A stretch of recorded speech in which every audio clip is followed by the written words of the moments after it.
हरियाणा जाएंगे, अब हम अपनी यूपी जाएंगे, हम यहाँ नहीं रहना चाहेंगे। हम चाहते हैं कि हम अपने परिवार में चल जाए बस।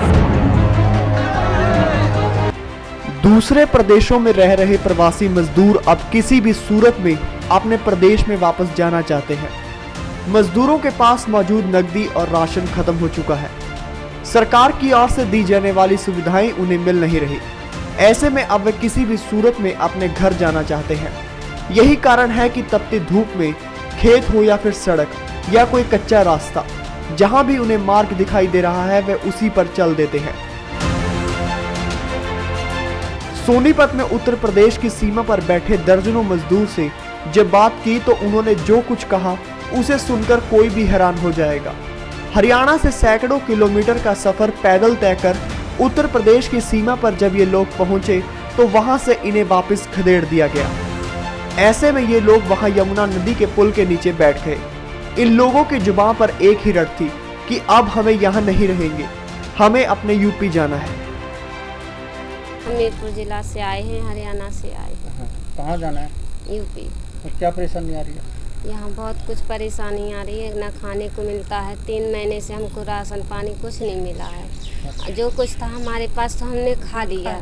3 महीने हो गए, कंपनी वालों ने हमारा किए का भी पैसा नहीं दिया, इसलिए हम भूख प्यास से तड़प के निकल पड़े।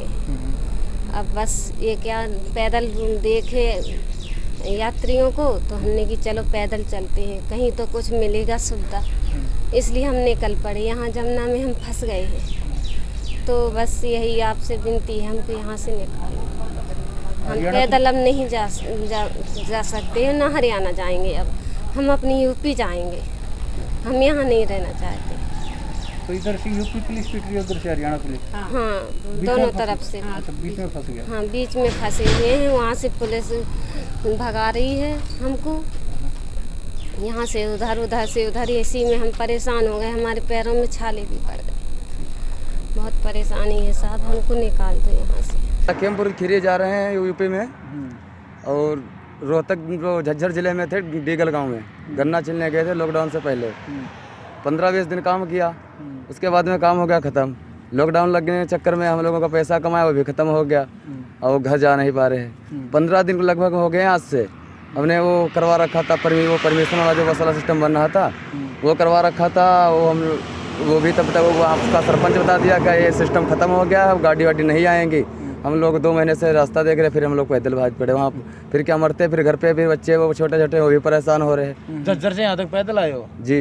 तो कोई रोहतक से डीगल गाँव से मिल रही सरकार की? कोई सुविधा नहीं मिल रही। मान लो रास्ते में जो मतलब सरकारी कर्मचारी जैसे मान लो पुलिस और ये मतलब हम लोग को धमकाते हैं, आगे पास भी नहीं होने देते। ऐसे खेत खलिहान से छुप छुप के कल से सुबह से निकले भूखे प्यासे, ऐसे ना रोटी खाए ना बनाए, कहीं खाना भी नहीं मिल रहा, कुछ नहीं मिल रहा, कोई नहीं, और उल्टा लट पड़ते रास्ते में।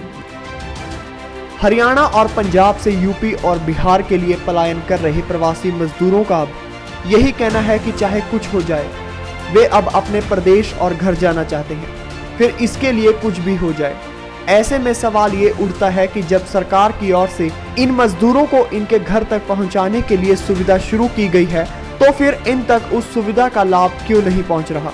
खैर, इसके पीछे कारण चाहे जो भी हो, लेकिन मजदूरों की इन बातों को सुनकर कहीं ना कहीं सरकार की योजनाओं और प्रशासन की कार्यप्रणाली पर जरूर सवाल उठ रहे हैं। भारत 9 के लिए सोनीपत से पवन राठी की रिपोर्ट।